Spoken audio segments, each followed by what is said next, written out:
Hey everyone, welcome back for another 1/6 scale figure unboxing and review. In today's video, we're going to be taking a look at Avengers Endgame Black Widow. Now, I'm really excited for this one, mainly because this is my first female 1/6 scale figure that I personally own, and I know that's giving my friends more fuel to haze me about owning dolls, but I truly am stoked to have this in my collection.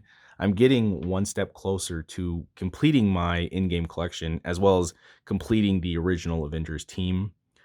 But I'm super excited for this one. I don't want to waste any more time, so let's get right into the unboxing, starting off with the box itself. Now, the box design and cover art is going to be exactly like all of the other in-game figures. You're going to have this large image of Scarlett Johansson's Black Widow blended in with the Avengers A logo and surrounded by this cosmic disintegrating effect. For the tops and sides, bottom of the box, you're going to have more wording printed on the side. And you also have Black Widow's hourglass logo as well as the Avengers A logo. And then, of course, like normal, you're going to have all your trademarks and warnings on the back of the box. But if we slide off this outer sleeve, you're going to be able to see Black Widow inside the box in her clamshell. And what I'm going to do is I'm going to get all of the accessories out of the box, laid out onto the table so we can take a closer look at everything that she comes with. So here are all the accessories that Hot Toys included with this figure. Starting off, we're going to take a look at the base. Now, this is keeping in line with all of the other in-game bases. You have this hexagonal design, which means it's going to fit perfectly with your other in-game figures, and I'm always a fan of that. For the image on the base, you have this Black Widow hourglass symbol blended in with the Avengers logo, and then, of course, on the front, you're going to have Black Widow's name. Now, Hot Toys also provided multiple variations of the electric shock baton that Black Widow uses. You can see this is the full staffed version. You have the individual batons. And then you even have these tiny little handles, and these actually fit into a little slot on her bag that is strapped to her back, which is pretty cool. Now, for the batons, I like the design. I think they're sculpted really well. The one improvement I think they could have done is added some blue color in the middle sections right here, giving it like a charge up effect. You could like see the electric charge charging up. I think that would have been pretty cool, but otherwise they're still pretty nice. Next, we have two small Glock pistols. Now, both handguns do have a magazine that can eject, and they even sculpted and painted a little bullet, which is pretty cool. They also both have functioning spring-loaded slides, giving it a little bit more realism. Now, these Glocks can actually be placed into these little holsters that she has on her thighs, and that's pretty cool. Finally, we have the different hands. Now, there are 4 sets of sculpted hands. You have your relaxed set, then you have a set of closed fists, a set of baton holding hands, and then a set of gun holding hands. And each of the left hand has this little time traveling device that's sculpted onto it. Ultimately, I think these are sculpted pretty well, painted okay. My one issue is that it's very difficult to see like the fingernails on any of these hands. I think they maybe slacked a little bit when it came to painting. Look like just smooth sausages, but other than that, I think they're not bad.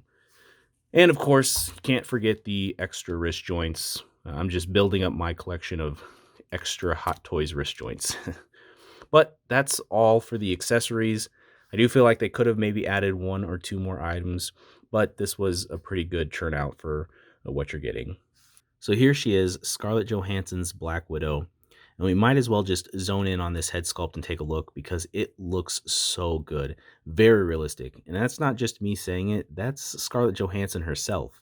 There's a company called Hot Toys, and they make these insanely realistic, like, renderings of characters. They do them for all the Marvel characters or whatever, and they look so much like you. It's disturbing, actually. Like, scary. They look so much like you, but they're tiny. They're like 18 inches or something like that. Please tell me you have one of yourself. I do, and it haunts me.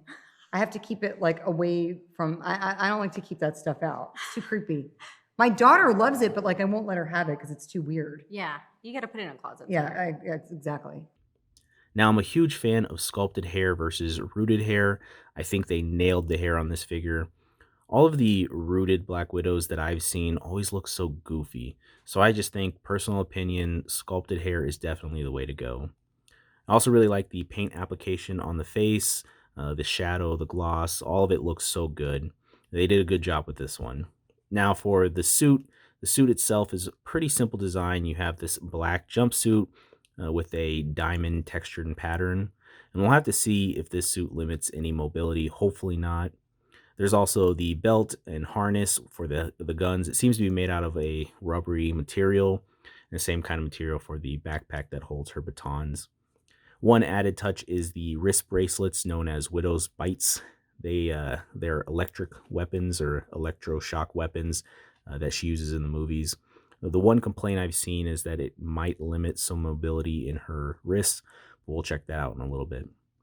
Lastly, she has these thick knee-high boots that unfortunately are not split cut design, which is a huge bummer because no doubt they're going to limit mobility.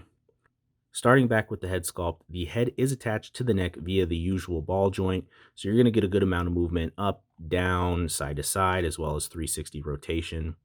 Now, surprisingly, there's also additional neck movement. You can't see it, it's a soft material, but you can feel there's another joint in there. And you can see there's even further neck movement down, side to side. That's a pretty cool added touch, a little bit more realism. Now, for the arms, you're going to get a 90-degree extension. There is a swivel at the upper bicep and a double bend at the elbow. And then you're going to have your normal wrist joint for your hands. The abs, there's a good amount of crunch forward and a little bit of side to side movement, a little tiny bit of rotation, but you can see that the suit is going to limit that, unfortunately. Now, the legs, you can extend all the way to the side 90 degrees, though there can be a little bit of issues with the harness. It's going to be the same forward. You have a double bend at the knee. And again, like we've talked about, there's no movement in the boot because it's not a split design. It's one thick, solid piece. So, unfortunately, because of the suit, the boots, you're not getting as much movement as you could. But compared to other in-game figures, there's still a pretty good amount of movement here. But now that we've seen how well she moves and what she looks like, let's throw her into a few different poses, and I'm going to give you my final thoughts on this figure. So as this video comes to an end, I want to share with you my likes and dislikes about this figure. Starting off with the negatives, a big one is going to be the limited mobility from the design of the suit and specifically the boots.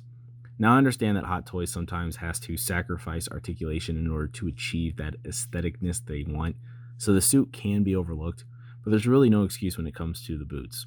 To not have that split cut design in today's world is just denying collectors a key component in their high-end figures. Keeping on the same topic of the suit, the other thing I noticed when posing Black Widow is the material likes to bunch up, especially around the tops of the boots towards the knee. This is a little frustrating when you're trying to smooth it back out. Also, when you're bending the knee, you can very clearly see that the sharp edge joint in the kneecap, which looks really unsightly. I mean, overall, this is still one of the best looking Black Widows on the market, so the suit issues are small complaints. Now, for the positives, you obviously know I love the head sculpt, and the decision to go with the sculpted hair versus rooted hair was, in my opinion, a solid one. I also like that they included multiple variations of the shock batons, which allows for a ton of unique poses. Ultimately, this is a super awesome figure. Yes, it might have some faults, but overall, it's a super accurate in-game Black Widow that's going to look great in your in-game lineup. So that's going to wrap up this unboxing. Keep your eyes open for more videos coming out soon. And like always, thanks for watching, stay safe, and I'll see you on the next one.